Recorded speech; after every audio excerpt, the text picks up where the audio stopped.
चलिए सर, आगे बढ़ते हैं आज अपने वीडियो की सीरीज़ में।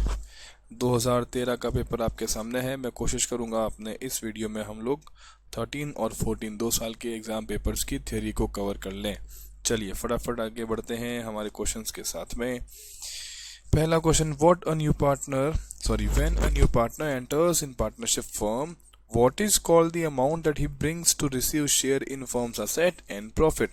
तो अगर तुम लोग असेट के लिए पैसा लाते हो तो उसे कहते हो कैपिटल, प्रॉफिट के लिए पैसा लाते हो तो उसे कहते हो गुडविल। चलिए सर आगे बढ़ते हैं। Question, why and to whom sweat equity shares are issued. तो ये इश्यू किए जाते हैं एम्प्लॉयज को, ताकि वो कंपनी के अंदर अच्छे से काम कर सकें। तो अच्छे से काम करने का उनको जो इंसेंटिव देते हैं हम लोग किस फॉर्म में देते हैं, स्वेट इक्विटी शेयर्स में देते हैं। चलिए, when is reserve capital is called by company, कब मंगवाई जाती है, it is being called eight winding up. And right any one purpose. अब पर्पज क्या होता है, when company is being wound up, उस समय कंपनी के पास में प्रॉपर कैश मेंटेन रहे, कंपनी के पास में पैसा आए। वो पैसा कहाँ से आएगा, रिजर्व कैपिटल से आएगा, so that they can pay to their liabilities. इसके लिए हम लोग क्या करते हैं, कैपिटल को बचा के रखते हैं। What will be entry when the debentures are issued as collateral security। तो एंट्री क्या होगी, debenture suspense account debit to percentage debentures account। This will be your entry। Okay sir। Write any 4 conditions when the firm is dissolved by court। Court कब आपकी firm को dissolve कर सकता है। हमारे पास में वैसे बहुत सारे रीजंस होते हैं, लेकिन तुमको केवल 4 ही पूछे हैं। तो पहला रीजन हो सकता है जब आपका पार्टनर क्या हो जाए, अनसाउंड हो जाए, या जिस कैपेसिटी पे आपने पार्टनर को लिया था अब पार्टनर उस कैपेसिटी में काम नहीं कर सकता, और आपके एग्रीमेंट में क्या हो गया है, ब्रीच हो गया है। ब्रीच का मतलब जो आपने आपस से वादा किया था वादा पूरा नहीं हो रहा। अच्छा, जो आपका बिजनेस है अब वो लॉस के अलावा नहीं चल सकता, यानी कि आप जो काम कर रहे हैं उसमें लॉस ही होना है। तो आपका कोर्ट क्या कर सकता है, आपकी फर्म को बंद कर सकता है। चलिए sir, right any 4 differences between fixed and fluctuating capital. 4 difference पूछे हैं। तो फर्स्ट डिफरेंस ये होता है कि फिक्स कैपिटल में आपका जो बैलेंस होता है वो चेंज नहीं होता, बट इन दिस कैपिटल आपका बैलेंस साल भर में चेंज होते चले जाएगा। आपके जो भी प्रॉफिट्स होते हैं, आईओसी, आईओडी, सैलरी, वो सारे के सारे फ्लक्चुएटिंग कैपिटल के खुद के अकाउंट में आएंगे। लेकिन अगर कैपिटल फिक्स हुई तो वो यहाँ नहीं आएंगे, वो कहाँ जाएंगे, करंट अकाउंट में जाएंगे। इसका मतलब फिक्स कैपिटल के केस में आपको 2 अकाउंट्स ओपन करने पड़ेंगे, जबकि फ्लक्चुएटिंग में क्या होगा, आप एक ही खाता खोलेंगे।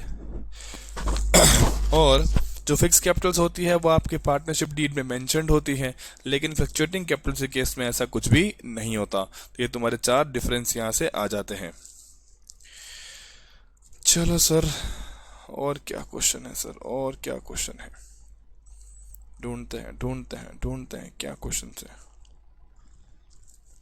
आ जाओ। Right any 2 items of cash inflows from investing. Favourite type का लग रहा है, हो सकता है वापस रिपीट हो जाए।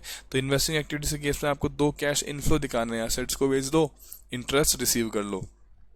Right the name of methods और presentation of cash flow from operating activities. 2 methods होते हैं, डायरेक्ट एंड इनडायरेक्ट। चलिए, write 2 difference between cash flow statement and income statement. Cash flow statement दिखाता है कैश के आने और जाने को, इनफ्लो आउटफ्लो। इनकम स्टेटमेंट क्या दिखाता है, आपका परफॉर्मेंस, आपने साल भर में कैसा काम किया। सर 2 लिखने हैं, तो ये बनता है कैश बेसिस पे, ये बनता है एक्रूअल पे। एक और सुन लो, कैश फ्लो स्टेटमेंट के लिए अलग से एएस बनाया गया, AS3, लेकिन यहाँ ऐसा कुछ भी नहीं है। चलिए आगे चेक करते हैं सर, और कौन से क्वेश्चन है। बस भैया, ये तो आपके कोर्स से बिल्कुल ही हट गया है। दैट मीन्स 13 का पेपर अपना पूरा होता है। नाउ एंटरिंग इनटू 14 का पेपर। बहुत ही क्विकली रिवाइज कर रहे हैं और तुमको दिख रहा है कि क्वेश्चंस आर बीइंग रिपीटेड। तो रिपीटेड क्वेश्चंस को वापस नहीं करेंगे, बार बार एक ही चीज़ को करने से मतलब नहीं है। चलिए, write down the names of any 2 methods of valuation of goodwill on the basis of super profits. तो हम लोग इसकी हेल्प से दो तरीके से गुडविल निकाल सकते हैं। एक तो होता है साहब कैपिटलाइजेशन, अगर मैं क्या कर दूं, कैपिटलाइज कर दूं किनको, सुपर प्रॉफिट्स को। दूसरा दूसरा होता है नंबर ऑफ ईयर्स परचेज, अगर मैं अपने सुपर प्रॉफिट्स को किससे मल्टीप्लाई करा दूं, number of years of purchase, तो भी मुझे क्या मिल सकती है, गुडविल मिल सकती है। तो दो अपने पास मेथड्स हो जाते हैं। चलिए, write the names of any two problems arising at retirement of partner.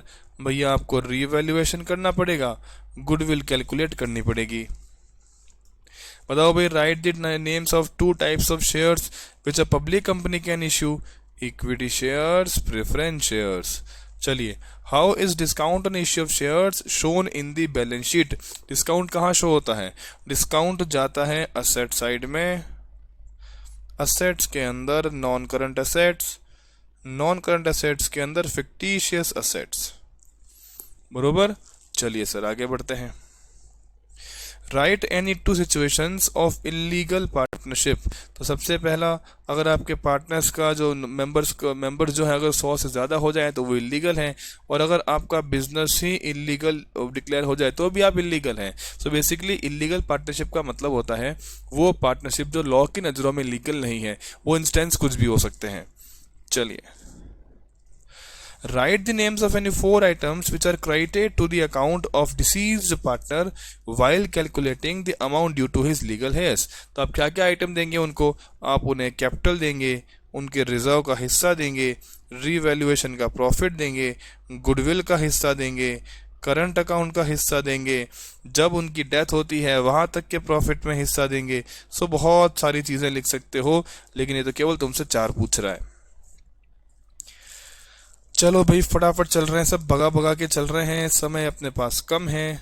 मैं चाहता हूं कि आप जब लास्ट अपने आर में पढ़ रहे हो तो सारे के सारे वीडियोस देखकर आप लोग सारे के सारे इन क्वेश्चंस को वेरीफाई कर सको, सो दैट अपना थियरी में कोई भी क्वेश्चन छूटने का चांस न रहे। भागते जा रहे हैं सर, भागते जा रहे हैं, भागते जा रहे हैं। चलिए चलिए चलिए, ये रहा। Under which accounting standard cash flow statement made. भैया accounting standard 3। Write two items of cash outflow from investing. अब आउटफ्लो परचेज ऑफ असेट्स, पहला तो बहुत ही सिंपल है, हमने क्या करा है, हमने असेट्स को परचेज किया। सर दूसरा आउटफ्लो क्या हो सकता है इन्वेस्टिंग का, बताइए। What can be the second outflow from investing activities. तो मैं ये तुम्हारे लिए कमेंट करने के लिए छोड़ रहा हूं। What can be second outflow from investing, बहुत सारे होते हैं, बहुत सारे होते हैं, पर आप मुझे कमेंट करके बताएंगे। चलिए, write any two items which are shown under the heading of current asset. अरे दो आइटम करंट असेट के, bank balance, cash balance, debtors, बहुत सारे होते हैं। चलिए आगे, इसको तो छोड़ के निकल रहे हैं। चलो भाई, चलो चलो चलो, इसके बाद इसको बस हो गया सर, हो गया। 14 वाला तो कुछ था ही नहीं सर। तो नेक्स्ट वीडियो जो बनेगा 15-16 का बनेगा। यहीं पे इस वीडियो को रोकते हैं। Thank you very much.